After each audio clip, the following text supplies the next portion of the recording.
कुछ लोग हैं जो नहीं चाहते कि भारत खड़ा हो, और इसलिए समाज में कैसे विभेद पैदा करना, समाज की सामूहिकता जो निर्माण हुई उसको कैसे तोड़ना, अलगाव और टकराव कैसे पैदा करना, ऐसा वो प्रयास करते हैं। अपनी असावधानी के कारण, अपने अविवेक और परस्पर अविश्वास के कारण हम भी कभी कभी उसमें फंस जाते और अप्रत्याशित उपद्रव खड़े हो जाते। क्योंकि भारत का उत्थान होगा तो कलह मिटेंगे, भारत का उत्थान होगा तो दुख जाएगा, शोषण जाएगा। इनके आधार पर अपने स्वार्थ का धंधा करने वाली दुनिया की और अंदर की जो ताकतें हैं, भारत बड़ा होने से उन पर मर्यादा आएगी, वो अपने खेल नहीं खेल सकेंगे। इसलिए इनका निरंतर विरोध चलता है। विरोध करने के लिए किसी विचारधारा का आवरण ये लोग ओढ़ लेते हैं,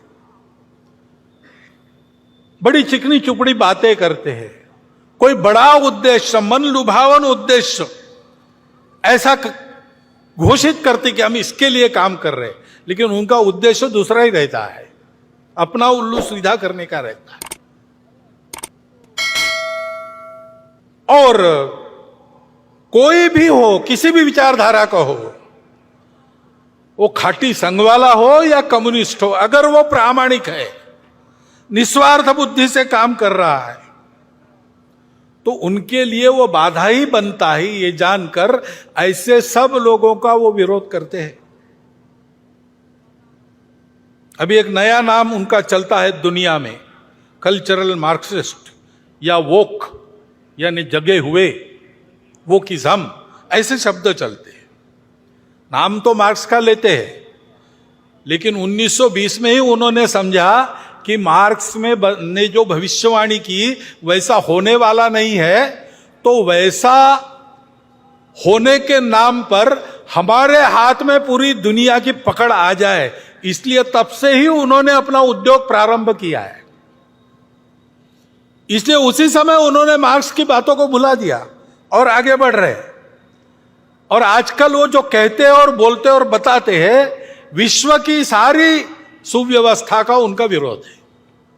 विश्व में मांगल्य का, संस्कार का, संयम का उनका विरोध है।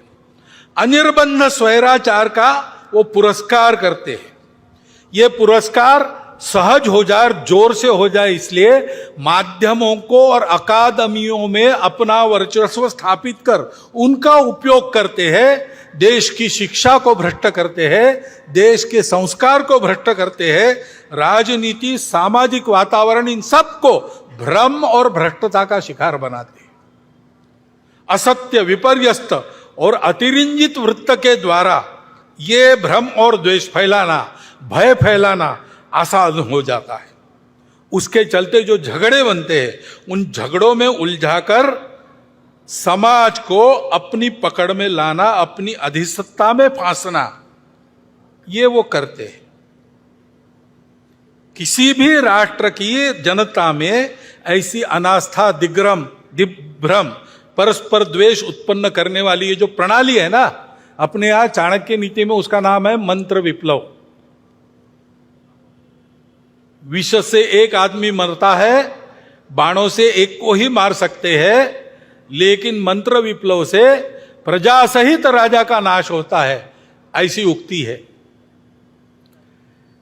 ये इन लोगों से हमको ध्यान रखना पड़ेगा, बचना पड़ेगा।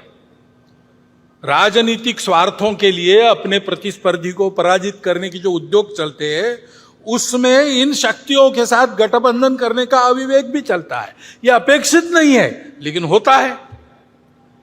और समाज में अगर आत्मविस्मृति है, समाज में अगर अनेक प्रकार के भेद है, आपस में लड़ाई है, स्वार्थों की प्रतिस्पर्धा है, ईर्ष्या है, द्वेष है,